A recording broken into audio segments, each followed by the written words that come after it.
วัสดีครับเพื่อนๆคาเฟ่ไลออนฮิดีทุกท่านนะครับ วันนี้มีเรื่องที่จะเล่าเกี่ยวกับดาวหางนะครับ ที่จะเข้ามายังโลกนะครับ ในวงเล็บว่าน่ากลัวนะครับ จะมุ่งหน้าเข้ามายังโลกนะครับ ซึ่งดาวหางดวงนี้ได้ตรวจสอบโดยนักดาราศาสตร์ของรัสเซียนะครับ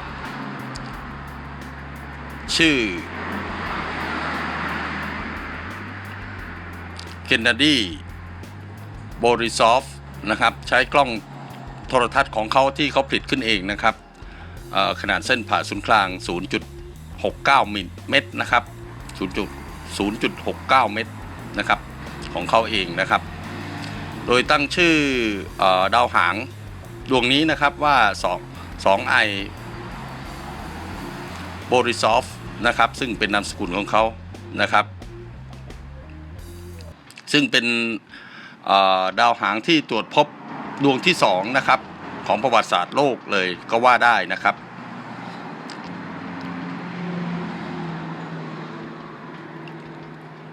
ก็จากบทความก็จะบอกว่านักดาราศาสตร์ท่านนี้บอกว่าดาวหางดวงนี้นะครับอยู่ห่างจากดวงอาทิตย์อยู่305 ล้านไมล์นะฮะ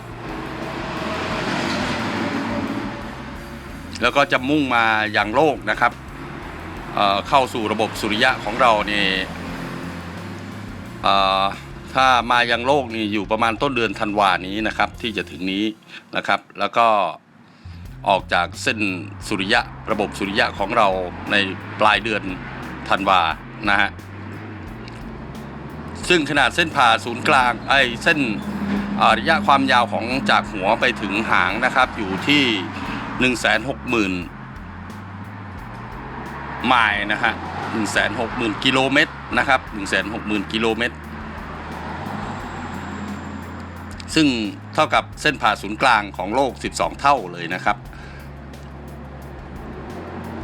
ก็ดาวหางดวงนี้จากประวัติก็มาจากระบบที่เรียกว่ากรูเกอร์60นะครับกรูเกอร์60โดยมาจากเซเปอุสนะฮะจากหมู่ดาวเซเปอุสนะฮะแล้วก็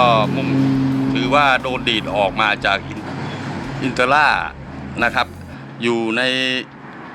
เนื่องจากระบบดาวเคราะห์ชนกันนะครับก็เลยดีดตัวออกมานะครับดาวหางดวงนี้นะครับเข้ามาในประมาณต้นเดือนธันวานี้นะครับเข้ามุ่งสู่มาทางโลกนะครับก็ในช็อตต่อไปก็จะคุยเกี่ยวกับเรื่องภูเขาไฟกับแผ่นดินไหวนะครับรายงานของวันนี้นะครับว่ามีอะไรบ้างวันนี้มีของเครตนะครับกรีกนะครับของกรีกนะครับ 6.0 แมกนิจูดนะครับ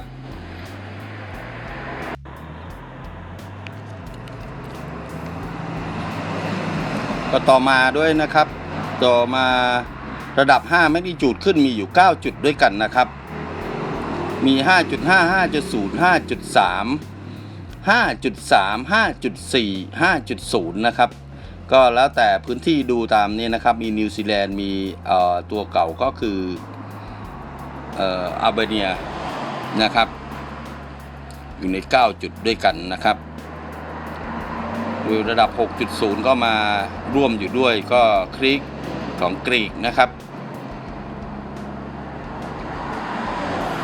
หมู่เกาะทองก้าของรัสเซียก็มีนะครับส่วนในระดับ4แมกนิจูดขึ้นนะครับมีอยู่39จุดด้วยกันนะครับ39จุดนะครับก็ชมกันไปนะครับในส่วนตรงนี้พอเรานำเสนอเกี่ยวกับเรื่อง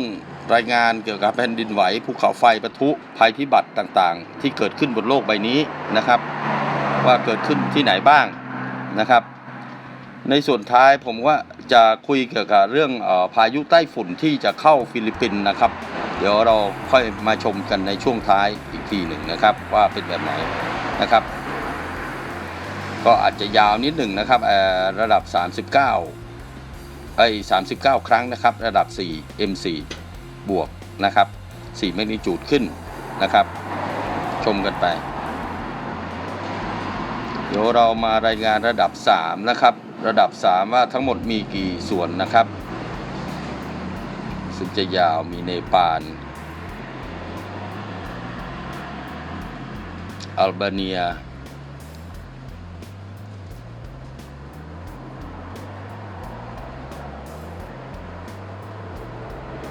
ในระดับ3กี่จุดในระดับ3อยู่ร้อยเท่าไหร่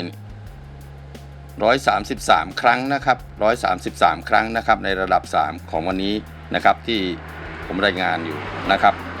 133ฉะนั้นการขึ้นลงจะขึ้นลงไปทุกนาทีนะครับในการอัปเดตขึ้นมาตลอดของvolcano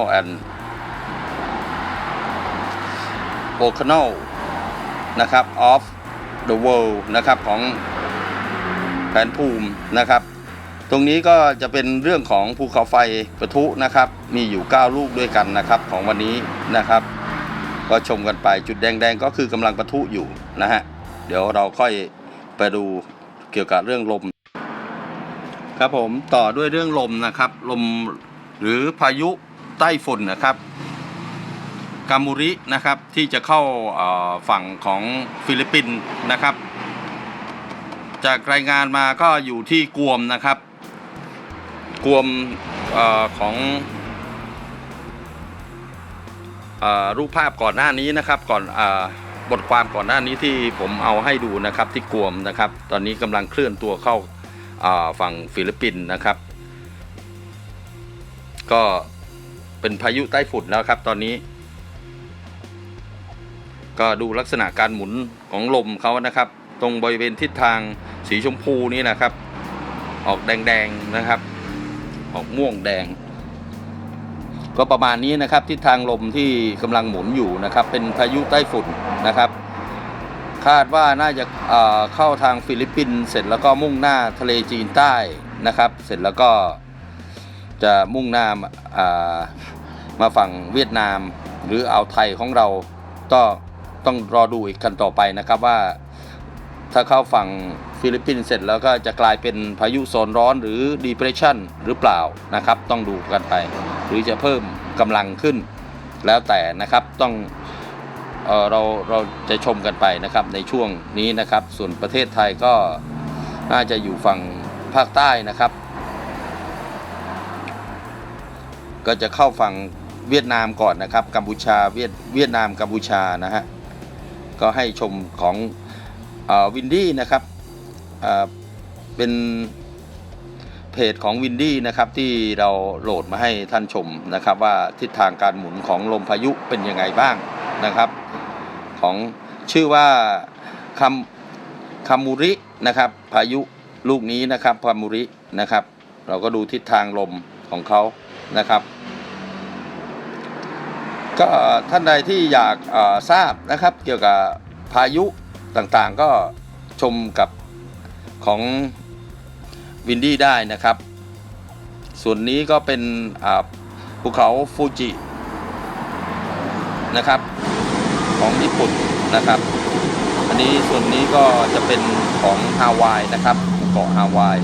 ที่ถ่ายภาพได้เหมือนดวงอาทิตย์จะรับฟ้าแต่ไม่ใช่นะครับมันเหมือนมียานมีอะไรสักอย่างนะครับที่เขาสูงเขาถ่ายออกมาให้ดูนะครับคือมีแสงรูปร่างเหมือนกับยานบินนะครับอยู่บนน้ำนะครับเหนือน้ำไวมากนะครับแป๊บเดียวก็หายไปเลยนะครับก็ภาพต่อไปก็จะเราจะมาคุยเกี่ยวกับการบริจาคนะครับกับทางช่องเราคาเฟ่ไลออน HD นะครับบริจาคร่วมสร้างห้องน้ำนะครับที่บ้านแสนสำราญนะครับ อำเภอบัวเชษฐ์จังหวัดสุรินทร์นะครับ สร้างให้สำนักสงฆ์นะครับที่ผมเคยกล่าวมาแล้วนะครับ ก็ได้ทำลงไปแล้วนะครับ ได้เริ่มลงมือสร้างแล้วนะครับ ก็อนุโมทนาเอานะครับ เงินทั้งหมดที่ได้มาจาก2 เดือนที่แล้ว ผมก็ได้มอบให้กับพระไปสร้างห้องน้ำของสำนักสงฆ์นะครับก็ประมาณนี้ก็เริ่มต้นสร้างกันแล้ว เดี๋ยวภาพช่วงท้ายผมก็จะมีภาพที่เริ่มสร้างแล้วนะครับ ก็ไม่ได้มากก็มีเพื่อนนะครับเพื่อนร่วมช่วยบริจาคอีกเพิ่มอีกนะครับ ก็ได้ยอดอยู่ทั้งหมด 6,600 บาทนะครับที่ส่งมอบไปให้พระแล้วนะครับ เดี๋ยวเราไปดูภาพนะครับนี้ก็จะเป็นภาพการสร้างนะครับซึ่งเงินทั้งหมดที่ได้มาจากช่องก็เหมือนกับเงินของสมาชิกทุกคนนะครับที่สะสมกันมานะครับก็อนุโมทนาบุญเอาเองนะครับก็ในส่วนตรงนี้ก็คือห้องน้ำนะครับที่เราเห็นอยู่ว่าสร้างอยู่ประมาณนี้นะครับแล้วก็จะมีจุดสงสัยว่าทำไมไม่มีเสาผมก็เลยถามพระว่าทำไมไม่มีเสาท่านบอกว่าใช้เหล็กแขวนเอาผมก็ไม่เข้าใจว่าเป็นแบบไหนนะครับลักษณะการก่อสร้างนะครับก็อนุโมทนาบุญเอานะครับเงินของท่านนะครับที่ดูทางโฆษณาบ้างติดโฆษณาบ้างอะไรก็จะเป็นเงินสะสมนะครับก็ขอบคุณครับที่เข้ารับชมคลิปครับ